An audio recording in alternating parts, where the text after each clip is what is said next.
पुढची महत्त्वाची बातमी, मुंबई पालिकेमध्ये महायुतीला आव्हान देण्यासाठी मविआला मनसेची गरज आहे। 2024च्या आकडेवारीनुसार मुंबईमध्ये अनेक प्रभागामध्ये मनसेची मतं निर्णायक ठरली आहेत। 2024च्या विधानसभा निकालानुसार 22 प्रभागांमध्ये मनसे किंग मेकर असल्याचं देखील दिसून आलेलं आहे। आणि याविषयी अधिक माहिती घेऊया आमचे प्रतिनिधी वेदांत नेब यांच्याकडून। वेदांत, काय नेमकं ही आकडेवारी सांगते?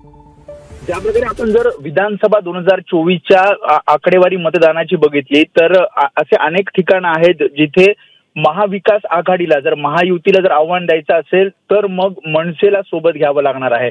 कारण जर आपण प्रभाग वाईज जर बघितलं तर मुंबई महापालिकेचे एकूण 22 प्रभाग आहेत जिथे महायुती पुढे आहे। मात्र जर महाविकास आघाडी सोबत जर मनसे म्हणजे काँग्रेस आणि शिवसेना ठाकरे सोबत जर मनसे पक्ष आला तर त्या ठिकाणी लीड ही महाविकास आघाडी प्लस मनसेला येऊ शकते।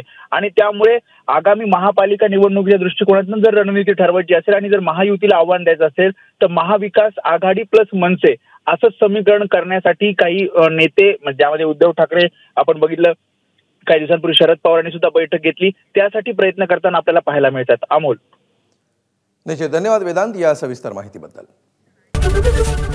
एबीपी माझा, उघडा डोळे बघा नीट।